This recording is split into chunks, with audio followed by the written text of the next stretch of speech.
1140 The Fan. Talkin Money! And we're back to Talkin Money with your host, Jeff Tarbell. Mr. Potty Mouth for you. How you doing? 339-1140, 1-800-920-1140. We do got a couple people on hold and a couple lines open, so jump in if you want. No stupid question, only stupid answers. And did we get a stupid answer to our stupid quiz question? Well, I don't know what the answer is, so. Actually, we did. Bob called in. All right, so here was the question.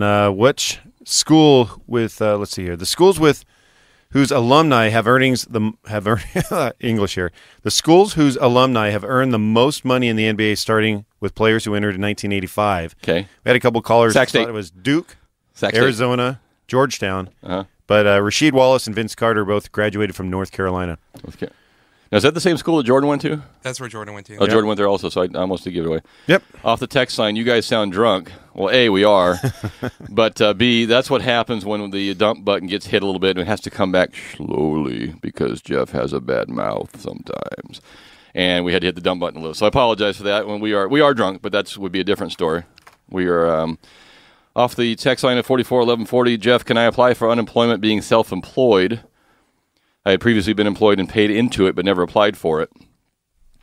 My gut reaction is no, but that's my gut reaction. I think it might depend on how long you've been self-employed. Now, if you just were laid off and then you just became self-employed, you might have a case there. But I guess it doesn't hurt to ask. But they're very good down there about saying no. They'll take your check. They won't write you a check. But I don't know the answer to that. My reaction is probably not, but certainly, what's it hurt? You can ask them. Let's get to Lester. Welcome to Talkin Money. How you doing? Good. How you doing? Morning. Money Talk. How's it going, Jeff? Very good. What's happening? There's a couple questions for you. Okay, so I got a client, and they're a friend of mine as well, but they went through a short sale, and they received their tax statement, a tax return, I guess, back saying that I guess only a partial of what they owe on the house would be forgiven, right? Okay. So they're wondering what kind of tax forms would they have to get, or if they receive a 1099-C to have the difference forgiven as well.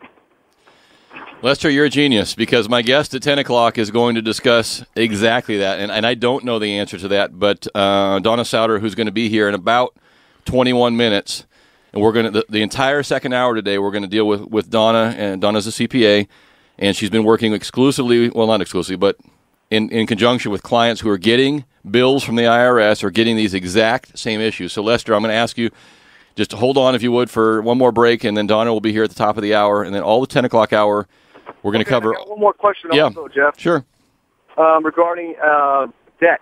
The same client of mine, friend, they basically were wondering, because they've been debating this, and they're going through Legal Shield and a couple of different avenues to get some advice, but they're debating whether or not they had about $28,000 in credit card debt.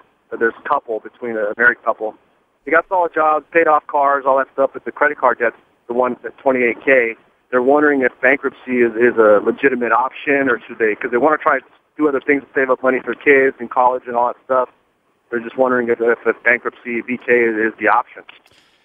Well, it's always an option to consider. I don't, sitting here over the phone with you, we don't know enough about all the rest of their financial picture, and the bankruptcy rules and laws have changed dramatically over the last year, and it is not as easy to get into that as you used to be able to. So and I think a lot of it has to do with, there's like a means test in terms of your income and what the payments are and those items too. So to just say, well, I just want to get rid of $28,000 in credit card debt because I want to start saving for something else now, probably isn't going to fly. But they would have to consult with a bankruptcy attorney who would look at their entire financial picture and then be able to answer to them, yes, you qualify, or no, you don't.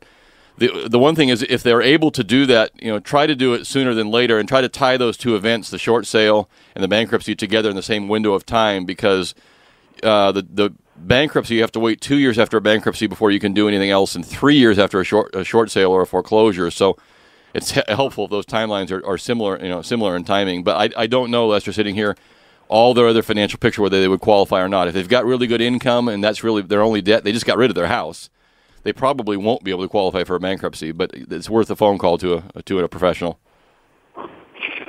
All right, thanks, Jeff. All right, thank you. Appreciate it. Go ahead. Oh, yeah, no, we're trying. Off the text line, this sounds like someone who might know. From the 209, thank you very much. Unemployment looks at your earnings for 6 months ago. So back up 6 months, and those 6 months previously are your base. This is referring to whether you can draw unemployment or not. So if you were self-employed the previous 6 months, the answer probably is no. But I think our person who was looking for our unemployment benefits probably should at least talk to the unemployment office and ask them.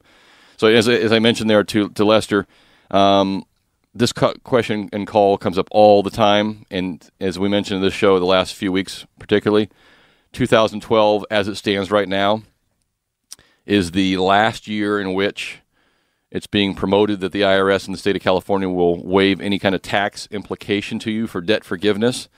And debt forgiveness means either you lost your house to foreclosure or you short sold it for less than you owe on it, and you were allowed to walk away from a debt. You paid off basically less than you owed on it. There's a general belief that right now there's no tax associated with that at all. And I think we're going to find out at 10 o'clock that that's not accurate. And Donna will be here at between the 10 and 11 hours. So if you're not used to our show going 2 hours, which you shouldn't be because we only started it last week, but I invite you to hang around, and we'll take all the calls and questions you want for Donna Souter at that time as well. So hang in for that. A couple things I did see. We got to take one more break there, Nick? Yeah? You got another quiz question or no? No? We'll get one at the top of the hour. We're not running to 40. Yeah, we've changed our schedule up a little bit, so it's throwing us off a little bit. We'll go to 55, right, Chris? Sorry about that. Good.